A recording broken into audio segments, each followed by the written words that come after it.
Here we are again, guys. Good morning, everyone. Welcome to the ladies' room for today. I trust everyone is doing a-okay.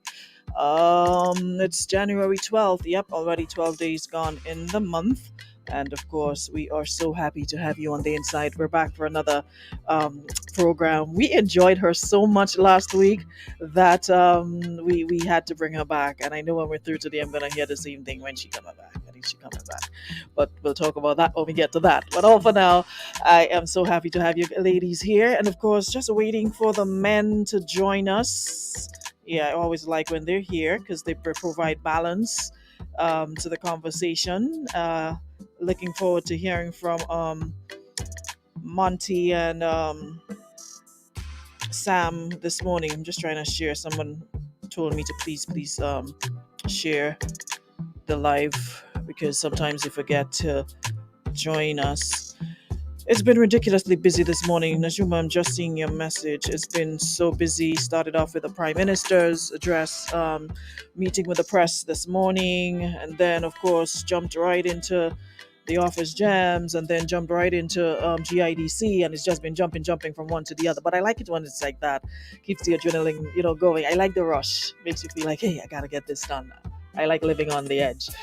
Anyways, good morning, Christelle. Good morning, Andrea. Good morning, Della, Rita. Najuma is already here. Marian, good morning. Chemo, Zavid, good morning. No, Chemo, you're not the only man here. Zavid is also there. Larry, good morning. Jenilyn, good morning, everybody. It's so nice of you to join us. Well, we're going to jump right into it because we didn't have enough time last week, so we don't want to waste a minute of it. So let me bring in my guests this morning. Good morning, Andrea. How are you? Good morning, Aruna. I'm well. How are you? I am great. Not complaining at all. I'm good. Had my little booster yesterday, so kind of, but I'm good otherwise. Last week, someone said, you know what? Andrea came on and we jumped right into the conversation and we skipped right over what she did, where we can find out what is special, what does she do. And somebody reminded me, and I'm like, yeah, I said I was gonna come back to it, and I the conversation just flowed so much and I completely forgot. So we're gonna start off today with you telling us about you tell us about yourself, and then we'll jump into the topic this morning because we got a really nice one for them, so you can introduce that as well. Yes, very exciting. And thanks again for having me. Thanks to the listeners for their kindness and for just jumping into the conversation and participating in this dialogue.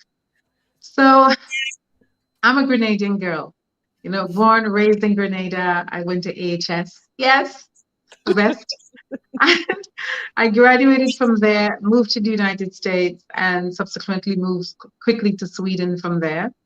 And just started a journey of international living, really founded on my Grenadian values, which I must say thank you to Grenada for. I studied psychology and human resources management at Concordia University in Texas. And I spent 5 years in the US Army doing administration. And I joined at an interesting time. I joined just before the Cold War ended. About a Mm. year prior to that, I was sent to Germany. So we were trained very well on subversion and espionage. And so really exciting things that window of opportunity provided. It was also right in the beginning of the Gulf War. So that also added to the skills that I received while I was there. And once I left the army, transferred that into the corporate environment and have been just serving ever since.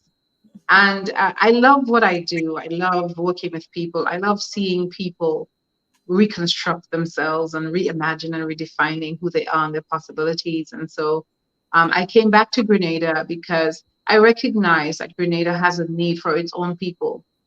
It's time to drain the brain out of where we've gone and bring us back here so that we can contribute to the development of our country. We have so much potential that is unrealized, from governance to education. And I feel like I have a part to play in that. And it's important for us as women to come to the table with some balance and to be a voice and to lead as well. Education seemed to be your forte, though. You seem to you seem to be very passionate about education, and as a woman. And I just want to go back a bit though to your life journey, in that of being in the army. When you hear army, you usually think men, strong, rugged, Yeah. built this, and not necessarily much. Of course, lately you start hearing more women, in the army. What was that Mhm. experience like for you? What was your biggest takeaway from that part of your journey? I think being Grenadian prepared me very well, Hmm. because I didn't have the easy life. So getting to the army with someone yelling at you was pretty common, right? I was already used to that. I was already used to being in an environment where excellence was demanded of you, where you had to give your best, where you had to compete with yourself. And being in AHS was also a great preparation for that as well. And so going into the army was just a way to really discover.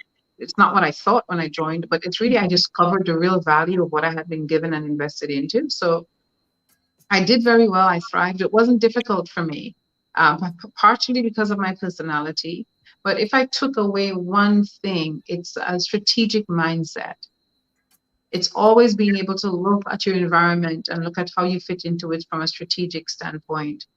Because in the military, everything is about strategy. Everything means something. Nothing is in vain, from the big things to the small. And you have to understand what your part is to play and play it well, because you're being relied upon. And it's part of a bigger picture. So it's beyond how you feel that day. It's beyond what you like. It's even beyond what you believe. Once you're in, you're responsible for the role that you're given, and other people's lives depend on that. So being dependable and always thinking strategically was probably one of the biggest takeaways for me. Fantastic. And how has that helped you along where you at a mom now, into psychology and helping people and the whole education process? How is that for you? Well, I bring that discipline. I bring that discipline to myself as a mom of six, five which are boys. So the testosterone energy is very high in the house. And boys actually need that kind of structure as well. They need a structure that challenges them, just like girls do. And so as a mom, I'm able to bring this type of thinking and approach to life to my children. So if you ever have the opportunity to meet them, you look at them and go, yeah, that's her kids. They're pretty disciplined, very well structured individuals. Their feet are planted on the ground. They know who they are, and they pretty much show where they're going as much as you could know. As far as what I do with people, I try to help people get past the sandbox, what I call the sandbox. The sandbox is the play space. It's where real things do not matter. You can create whatever you want, but it's not going to be sustainable, right? So if I want a castle in the sandbox, I could build a castle. I want a car, I can build a car. Problem is, it's going to be blown away by the wind. And so many of us are building our lives that way. And so helping people, male and female, teenagers, young people, get out of the sandbox mindset and get into the concrete instead. Get to mixing concrete and constructing something that's lasting. So you have to look at your life from a strategy point, right? What is it I want to become? Who am I? Where do I fit? What do I bring to the table? How do I maximize that? Making yourself important enough to have a plan for yourself, looking at your life as a business, looking at yourself as a commodity and as an asset, and then determining how you can maximize what it delivers and what you get out of it. So people tend to stop taking themselves and their lives for granted when they work with me, because I think they're worth what they're capable of, and I want to see them get to that. So I consider myself a builder of people. I like that. And that jump puts us right into the middle of our topic this morning. Fits in nicely because you speak about knowing who we are. And we want to narrow it down to women. Over the years, growing up, a lot of the times you heard like women were just meant to be homemakers, bearers of children, and a lot of women had that, I have to have this amount of children, I have to do this, and it's all centered around the home and not so much on yourself. The men went out to Mm-hmm. work, grandpa, whatever, took care of home, and you stayed home and handled your scenes there. Over time, we've seen that a sort of evolution. Women are now out into the world of work. They're more focused on careers. They're highly educated. They're employers. They're high up the corporate ladder. At practically every spectrum, you'll find a woman there. Prime ministers now, presidents, all sorts of names you can attach to women. And for some reason, while some are happy with that progression, there are others who are saying we've gone too far with this whole independence thing, because now it's almost like we touched it a bit last week. It's almost like a badge of honor to speak on independence, and I can do for me, I can do for myself, and I don't need you, or I don't need to depend on you. You don't. Well, what are you here for? You hear all of that. Now I want to speak on independence. When we is it a good thing? What are the pros and cons of it? And I want to speak on, of course, building that under sustainability for ourselves. And like you said, when in the note you sent me, it's not contradictory to last week's show, it's complementary. So I want to hear how you're gonna work with that angle this week. So it's on you. Well, Aruna, it's really all about balance. And so independence is really being able to take care of one's self independent of anyone else. You don't need someone else to be able to take care of yourself. I think that needs to be said of all of us. And we should teach our children that type of independence. And we are. From the moment they're born, we're teaching them to be independent of us. We shift them from nursing to a bottle to a cup. We shift them from diapers to an underwear. They go from laying to crawling, creeping to walking to running. So the moment they're born, we are developing independence, and we want to do that well. When it gets out of balance, it creates problems for everybody, not just the individual. Hmm. So for me as a single person and as a single mom, and I would say almost 50% of homes in Grenada are run by single females. So let's just keep that in context. So for me as a single woman, I need to be independent. I call that being my own knight in shining armor. And we sort of grew up with this mentality that, our few little goals traditionally, meet a great guy, get married, have children, keep a beautiful home. The white picket fence, two dogs, We could, maybe. we could say we could say that that would have been an ideal dream at a certain time. It's not anymore because of all the complexities of society. No one being blamed. Mhm. And I will say as I go forward to your listeners, no one should feel blamed, but you should feel responsible. So I want you to listen from a sense of responsibility, not guilt, not blame, not condemnation, not judgment, not judging you, yourself, nor someone else. So Mhm. from this place now of dialogue, independence is important for all of us. And unless you are independent, you should not engage in an intimate relationship with anyone. You're going to drain them. So I believe that as my own knight in shining armor, I must take responsibility for myself, for meeting my own needs, for where I stand in the world, for what I believe, for my physical health and well-being, for everything within the sphere of my responsibility, my career, my family, my society. I must take responsibility for that. And I need to do that regardless of what someone else does. It's on me. But then the imbalance comes when we start going past independence into something called counterdependence. And we find a lot of counter-dependent women in the world. There's a song that Destiny's Child sang, and it's called Independent Woman. The house I live in, I bought it. The ring I'm wearing, I bought it. Close Mhm. to the end of that song, it says, nobody takes care of me. And it's sung as a badge of honor again. But do you really want to be the person that no one takes care of? Everyone wants someone else to care. Love is a universal language, and we need it to thrive. We need it to be physically and emotionally well. So, do we really want to be that woman? Because that's not independence, that's counterdependence. And it's a lonely, isolated place. It's a place that says, I don't need a man, I don't need anybody. And when I'm talking about dependence, interdependence, and all of that, it's not just limited to romantic relationships, it also goes to friendships as well and family as well. And we have a lot of brokenness in our families, and we take that same attitude I don't need you. It's not true. So we find ourselves, as a consequence, isolated with a low self esteem, overworked, stressed, and sick. Now, there's something else called codependence. Codependence is when I absolutely need this person and I can't function without them.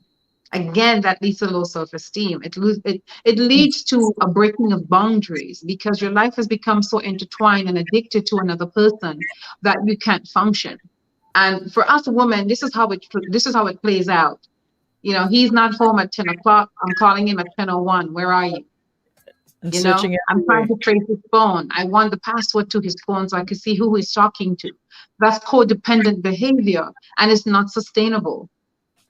The danger with codependence is that people lose respect for you. So if you're in a relationship, and now I'm talking straight to the men and women, in Mhm. that romantic eros relationship, if you're in a relationship, the person loses respect for the codependent partner. When respect is lost, love cannot thrive. Respect is the foundation for love. And so we women have to be really, really careful how we are respecting ourselves and how we are balancing this dependence, right? And I say So, that to women all the time that, okay, we're in a relationship, but I don't need to be everywhere he is. I don't need to, if he's going, listen, before we got into this relationship, we had our own thing going on. We were our own right. person. We had our own personality, our own life. So why should that change so much that you isolate Hmm. other people, you lock off other people, then it's only him, him, him? Right. He has his friends. I don't need to be everywhere he is. His friends aren't necessarily my friends. My friends aren't necessarily his friends. So I should be, more than happy to want to have my time with my friends and do my own thing and not be under each other's coattail every second of the day, every minute you're calling phone, you're texting, where are you, throughout the entire day. What Hmm. happens when, for whatever reason it goes south? Now you're back at square one and you're depressed and all of that. Right. And so you see, again, going back to what we talked about last week, I touched on it very briefly, testosterone and estrogen. Testosterone is men's energy. They must have that energy for masculinity. Hmm. Men need time away from women, from their women. They really need time to be a man, to be independent, to be alone, to be with the boys, to be whatever. That time alone, there's an old saying, absence make the heart grow fonder. Hmm. That's very true for men. Men need to be able to get away from the woman that they love and have their own independent time. When they miss her, they'll come back. The thing is with codependence is the moment he starts drifting away, we start going toward him. He needs his space, so he needs to walk away for a minute. We call, baby, where are you? I haven't heard from you in the last 30 minutes. Oh, you haven't sent me a text in an hour. You used to text me every hour. Give him a break. Let him. The problem is because he needs a space. As he's drifting away to create his space and you go toward him, he will go further because what he's looking for is space, right? And so we find out we're chasing them away because we're codependent. And it tears down our own self esteem. It's destructive for us because then we start feeling rejected. And when we feel rejected, we start reacting to that. And then we attack because now we're getting into defense mechanism. So we attack at that point. But there's another beautiful part of this dependence dynamic, and it's called interdependence. Interdependence is when we respect the boundaries, we respect each other's independent sovereignty that we brought to the relationship, and we spend life together building each other toward who they really are and who they're becoming. So we come together to collaborate, we have harmony, we have good communication, and we both have the freedom to go do and be and return to one another and share that. And that is where healthy relationships are built in interdependence. So, as an independent individual, you come to the relationship, you don't put down your independence. What you do is have an even exchange so that an independent woman needs an independent man. And one of the misfits that we have is that we say we want a man who is, and ladies, I'm really speaking to you today. We Okay, say we we want a man who is a real man. We want a man who's man responsible. though. We want a man that protects us. We want all of this. When we get one, we don't know what to do with him because we don't understand how he functions and what his needs are. We're so focused on what we need. But in Mm. interdependence, both people want to meet the need of the other. Listen, we're not even quarter way yet. This is the chance to come in. Roger, don't gonna say I'm asking for part three all no. Not even through yet. We're just getting there, Roger. Take your time, okay? We're gonna work on that after we're through with this part. Yeah, but in terms of now, before you had, like I said, back in the day, grandfathers and what have you, they had no issues letting grandmothers or whatever mothers stay at home and handle a home completely. Now we have men asking, what are you bringing to the table apart from, well, that part of your body. Men are asking the question, well, what are you bringing to the table? It's, I mean, sex is everywhere, so we can't put that in the equation. So put the sex aside. What are you bringing to the table? And the response is what do we bring to the table, really, or should we Right. bring? So there are a couple things that are incorrect about the question, Hmm. because both parties, a male and a female, have a right to define who they are and who they want in their lives. A man, I don't think, should ever ask a woman, what do you bring to the table? Nor should we ask the man that. They're We should asking. be so busy making sure that we bring our best selves to the table, that we are not specifically calculating and measuring another person by what they bring to the table. We need to measure the person by who you are. Because I can bring a Ferrari, I can bring a nice house, I can bring $100,000 in my bank account, I can bring the checklist, but I could be dishonest. I could be ridiculing. Could be I could mean. be negative. I could have a low self-esteem. I could be codependent. I could be counter-dependent, right? So there are things I could bring to the table if it's about the table, and that goes back to what I said about the sandbox.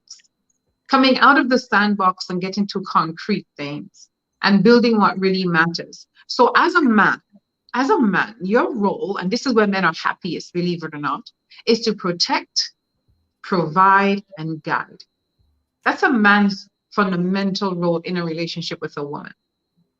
A woman's fundamental role in a relationship with a man is to guide, is to collaborate, is to nurture, is to multiply. And Whatever he support. brings, she turns it into something bigger, something more beautiful. And both are important. Both are critical to the well-being of the other if they're in relationship with one another. So men need to pursue wholeness that fits masculinity. My role is to protect. Who am I as a protector? My role is to provide. Do you protect your sisters? Do you protect your mom? Do you protect other women in society? Do you protect your brothers? Are you protective in nature? Have you taken that responsibility that as a man, I'm going to be protective of my community? Because it really begins there. And providing, can I provide for myself? I must be independent. Back to what I said earlier, I must be independent before I go for interdependence. So independence means that I can take care of myself in whatever manner that needs to be. If two I'm happy people that who you are, said that because I was looking at what's his face? Is it Derek Janks or whatever? Minus what he did and what I love that. Sometimes he drops some good gems. And he was saying there was a discussion going on about people have no business getting into relationship with each other if they can't provide for themselves, if they don't have a job, if you don't have your own place, or if you're working toward getting your own place, or if you're basically just working on yourself.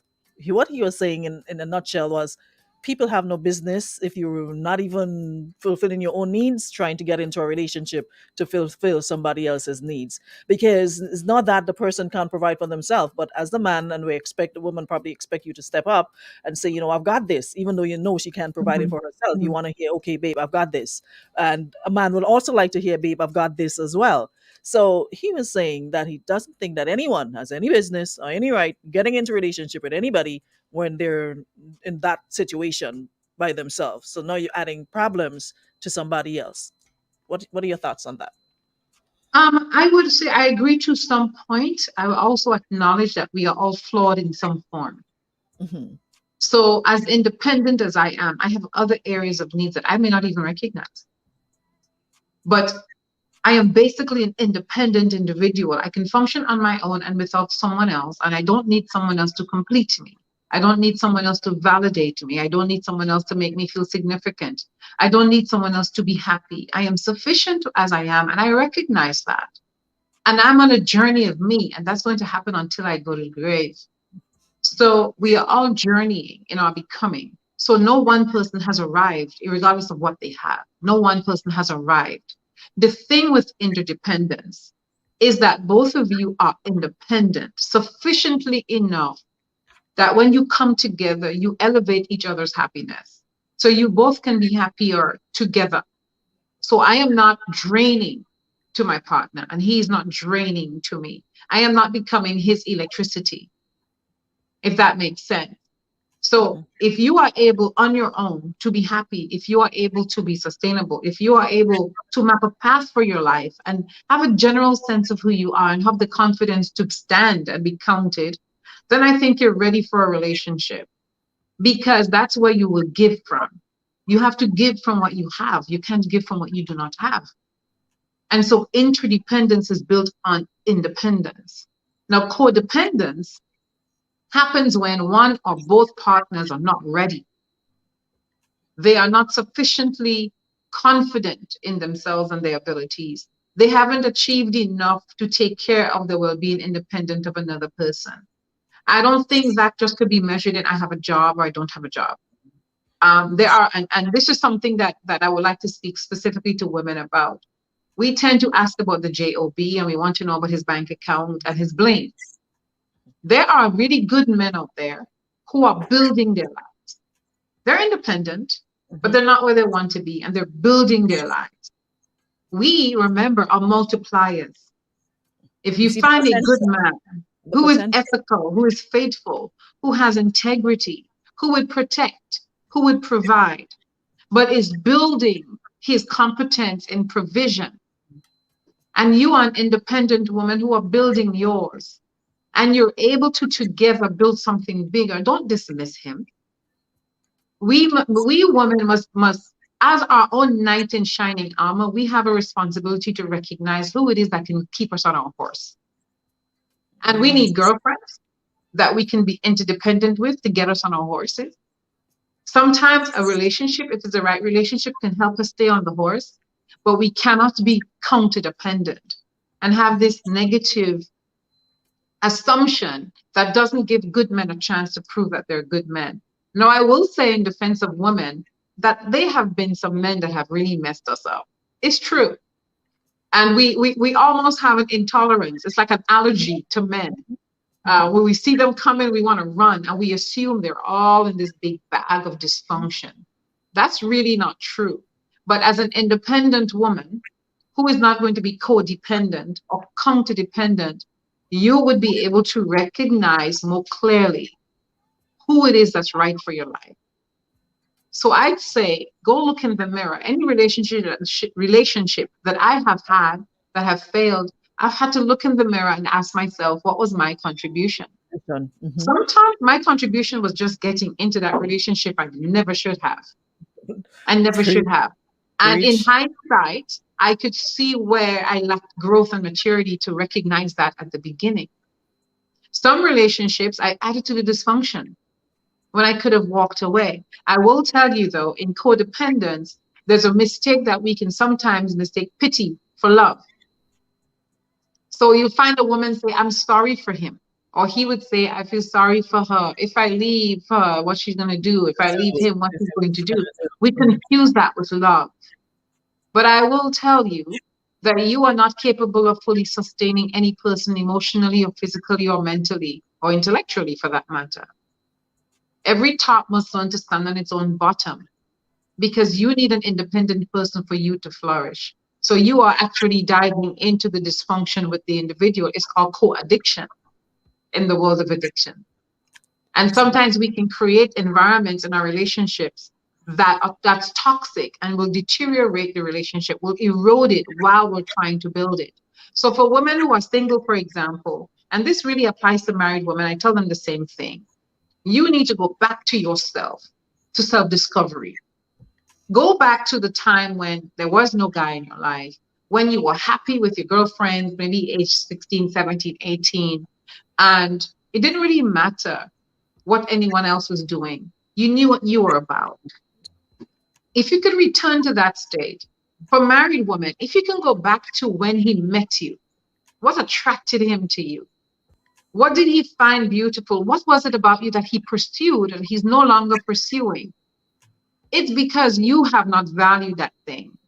So now you need to go back and recover that. The mistake we make is that we put all of this down and become codependent. But the reason the man fell for you is the reason that he will stay in love with you.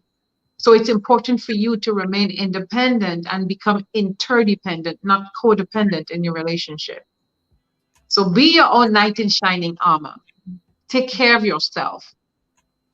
and then find another knight on his horse, and you can ride together into the sunset of a harmonious relationship. Somebody are saying, it seems as though women are into the ready-made men, those who already have it made. We don't pay attention to potential, how hardworking a man is to get to that Mhm, point. He's probably still walking because he's working towards, other things, like a home or whatever else he deems as important to him. And you bypass that to somebody who already has a ride, and it stops there because mhm, that's as high as they want to go. I have a ride, even though we're probably living with mom, whatever. But a ride is right. the most important thing on my list. And you bypass the one who's walking with all the potential to the one who you think already have it made, and Mm, lose out a lot and building with somebody you prefer yeah. already, somebody who's already built. What do you say to that? I said to younger women, and younger, I'm saying 40 and under, open up your mindset. Open up your mindset and begin to look at people for the value that people really are, and make right good judgments based on your own independence. Get to know yourself. Spend time with yourself. One of the things with codependent personalities and immaturities is that we can't be without someone, right? If you're codependent, you've got to have somebody. Mhm. Spend some time alone rediscovering yourself. So spend some time defining what you want to make concrete in your life and pursue that. If you meet someone, wonderful. And when you meet someone, judge the person based on where you have come with your own life, what the exchange, what the interdependent exchange would be. Take a look at it realistically. Don't get into the clouds too quickly. But taking a look at these matters realistically, put them on paper. Measure the person, slow down the dating process, give yourself time to get to know the person, get some good friends who love you to help filter through that and help you judge that properly so that you don't throw out a good man and you don't get the wrong man. Now, to women who are over 40, I'm over 40, I will tell you, we are in a stage of our lives where we feel like, I don't want to help another man build his life. I've done it already. Been there, done that. And I say, I completely understand. Then don't. Then don't. You have a right to define what you're willing to do in this phase of your life. And you should really respect that. And I would say don't compromise that too much because you're going to frustrate yourself. And over 40, we have less tolerance for so many things. And the older you get, I'm at least a decade away from 40, so I can tell you, the older you get, the less tolerance you have. Remember that you are going to be interdependent. So you are choosing an even exchange with another person, which is not the same as 50-50. So you're choosing an interdependent relationship. It needs to be one where you feel that there is an even exchange of value Mhm. so that you don't compromise and get into the dissonance where you accept something that you know you can't sustain over the long term. So I think women have a right to define it, men have a right to define it, but we need to get out of the sandbox when we're defining it and define it on concrete values and on independence. And some of us, I will say this to men. In your pursuit of women, I want you to remember and be compassionate in that so many women have been bruised and wounded and battered by relationships. So should you be paying for what another guy did? No. And we women should not expect you to pay. But you do have to understand that sometimes you may be part of the healing process for a woman. And nothing's wrong with that. As a protector and as a provider, money is not the only thing you provide. Paying the bills is not the only thing you provide. You can provide a sense of security and confidence as well. So you can be a safe space for a woman to heal. So I would encourage you not to engage women in the physical realm, but engage a woman on an intellectual, emotional, mental, physical, physiological realm where you can identify why you are even in her life. Some people come to stay, some people come to pass through and leave and deliver something to you or to get something. So recognizing that not every relationship is for marriage. Sometimes you're in a relationship because both of you are being a healing remedy to one another. And that's the reality of life. And so, and this is why I said when you quoted the doctor that there is some truth to what he is saying, but we're flawed. We're all flawed, and even in our flaws, we do have something to offer. And we can bring healing, and we can bring reconciliation, and we can bring growth to other people. And this is how we grow. We grow from the abrasion that we give to each other. And so just recognizing that, men, that your role is really beyond the fact that I'm going to, pick the woman, marry her, or pick her, sleep with her, discard her, whatever it is you're doing that you give yourself the excuse for. How about stepping back a little bit and valuing what you bring, valuing yourself enough to realize that you are part of someone's story, good or bad. You're part of a woman's story, and choose to be the part of the story where where she could say, "I'm grateful that he passed through my life." At least that. Someone here is asking, should there be an age limit to building? I say no. I say no. The reason is because there's so many variables in life. People have different start points. Um, we all, and remember, we all inherit flaws. We all come from a flawed heritage. And so we all were given different starting places from our parents. Some people were actually handed wealth too. Some people were handed good character. Some people were handed a balance of both. Some people were given none at all of either. So people start in different places. So you need to really look at people's hearts. What is the intent of the heart of the person? And what are they doing in their own development? What are they doing to contribute to their own development? We have to begin to look at people holistically beyond what they're wearing, what they're driving, who their friends, what's the network, what circle they're in, what is their career path. We have to look at people beyond that, because you can really overlook a diamond in the rough. You can also take home a dumb piece of rock with nothing to offer. And that's on both sides. And that's on both sides. Women are much more than beauty. Beauty is not skin. Beauty really is a matter of the heart. And so a beautiful woman is one that will be supportive, one that's encouraging, one that understands how to take nothing and make it into something, one who is nurturing and caring, one who will love her enemies as well as her friends. That's a good woman. That's a strong woman. A woman who has a broader perspective of life and want to bring up her part in it, whatever that part is that you will agree with in your relationship. And so we need to look again out of the sandbox. Let's stop defining what we're expecting from Hollywood, from Hmm. our novels, From the from what we grams. saw in our parents. Some of us didn't have good examples of what we saw in our parents. And True. so there's a big mistake we make. We run from what we saw in our community. We run from what we saw in our relationships, in our parents' relationships. I know I was guilty of that. I was so busy running from it. I didn't define what I was running to. So I ran into something else worse.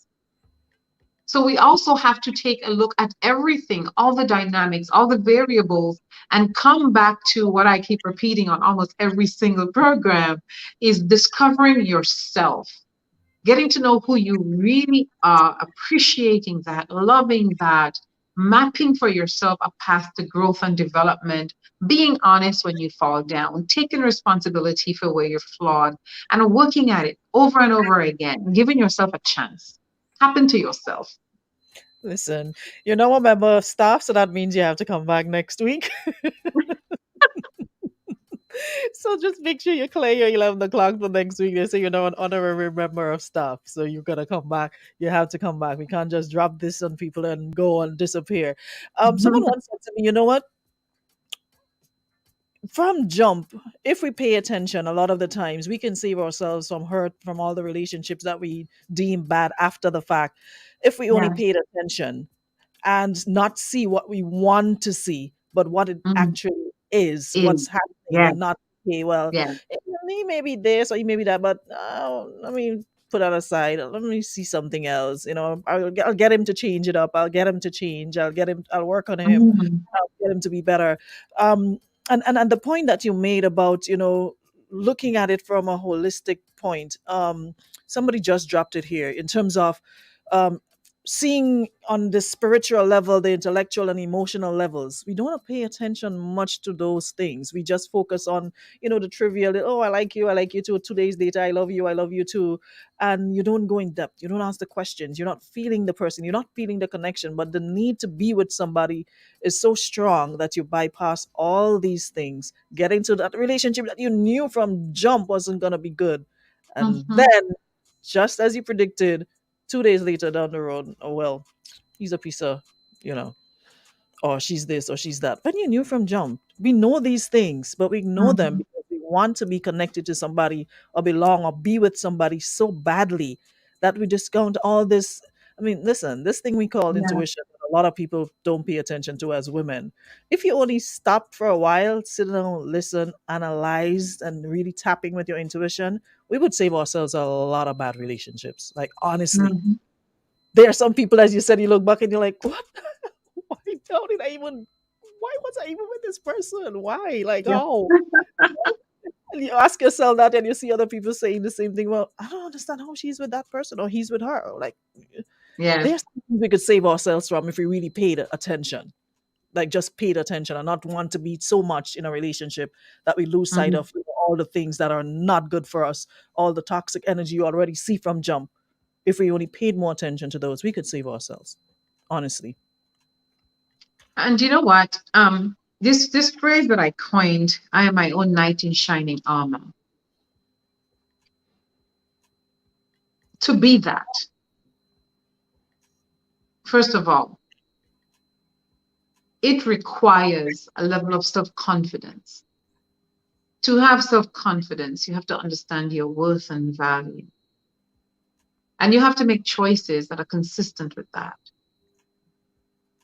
My my own knight in shining armor speaks that I am paying attention, I'm alert. I understand my environment. I understand what I'm doing in the environment I'm in. I have a goal, I have a strategy, I have an outcome that I'm pursuing. If we would get busy about that, we would repel the people who are in opposition to that. And we would attract the people who are like minded, who have the same heart, who have the same spirit. The problem is, and I had to work this out. So I'm speaking now very vulnerably as a Caribbean woman. As Caribbean women, even from little girls, we are not fueled with the right to decide. We are not fueled with the right to own. What we are really taught, whether overtly or subliminally from society, is that we are to serve. So we sacrifice, and any whiff of self-seeking behavior is seen as selfishness. But there must be a level of self-interest for you to be able to be independent. You must first take care of you. When you get in an airplane and they give you that little instruction, that safety instruction, they always say, please put your mask on first First. before you place it on another person. And they show you a photo of a parent with a child because they recognize that instinctively, as a parent, you want to protect your child. But if you can't breathe, you can't do that.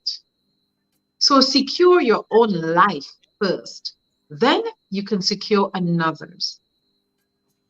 Caribbean women, Grenadian women, we need to go back and take ownership of our right to life, our right to choose, our right to decide, our right to own, our right to make the call to put me first because we're commanded to love each other as we love ourselves, not more than we love ourselves. So, how I love me becomes a template for how I love someone else.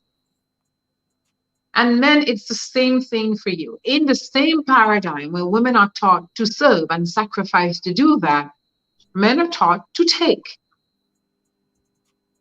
And so we need balance again. Everything is about balance. And for men to step back and say, I could take it, but I won't. And for women to say, I could give it, but I'm going to keep it this time. And again, it's all about balance. Now, one thing I want to speak to younger women, do not make the mistake of creating a mindset or to falling into the mindset that men are to be useful. I hear a lot of that these days. That in our community, a young woman will have two or three boyfriends because they're useful. One pays for the hair, one pays for the nails, one pays. And then we still turn around and say, oh, men are dogs. We must value people, the value of human life from from kindergarten to government. The value of human life, the respect, the self-respect and respect for other people are the foundations of building a healthy society. In 2019, beginning of the pandemic, so I'd say early 2020, it was projected that Grenada's poverty level would rise to 40 something percent. Surveys show that 40% of Grenadians skip at least one meal a day. Now that it's post pandemic, as far as 2020 goes, and with the layoffs from the vaccine, people are very vulnerable. We have to really go beyond these fickle values that we have and look at the value of human life. Whether it's your intimate relationship or your community relationship, your household, we desperately need each other. We need interdependence. We need to be reliable. We need to depend on one another to do what the other person brings. We need to bring what we bring fully in and be reliable to do so. And we need to do it at the same level that we want it done to us. I We wish are I did. capable of being more. We are capable of giving more. We're capable of having more. You see But why we you have have to be that? responsible. Because we don't have enough time to do this. It's like condense everything, so you definitely have to come back with more. Yeah, and I'm getting that. As a matter of fact, Andrea says, can we have a weekly like we had with Eddie, a regular Wednesday spot? We ain't greedy, just one program a week, please and thanks. So Andrea, I'm gonna work on that for you. All right. So thank you so much again. This was so insightful. This was so deep. This was so meaningful. Like my heart is literally full today. So we can go forth, like you said, go out there and just conquer the world. This is what we really needed on radio, and I'm really deeply appreciative of you and what you do. So we'll be touching. Somebody says I got a preacher on the station this morning because you're preaching, and they're loving it. They're taking it all in. So thank you so much. So I'm looking forward to having you back again. All right. Aruna, thank you. Thank you, audience. You guys are awesome. Just awesome. Thank you. Thanks so much. Thanks, everybody. I know someone says, I wish we could get another hour of this, but hey, you know how it is with time. Money, time is money. Money is time on radio. And I've already gone way past because I just could not find a way to cut her off at all. We needed this filled to the max today. All right. So I'll be back again for some more. Hopefully, you guys will join us, and still gonna bend our arms some more to get her back on the show. So looking forward to that. Thank you so much, everyone who joined us today. We'll see you guys next tomorrow. Yeah, it's Thursday. Yeah, I thought today was Thursday. So we'll see you guys tomorrow. All right.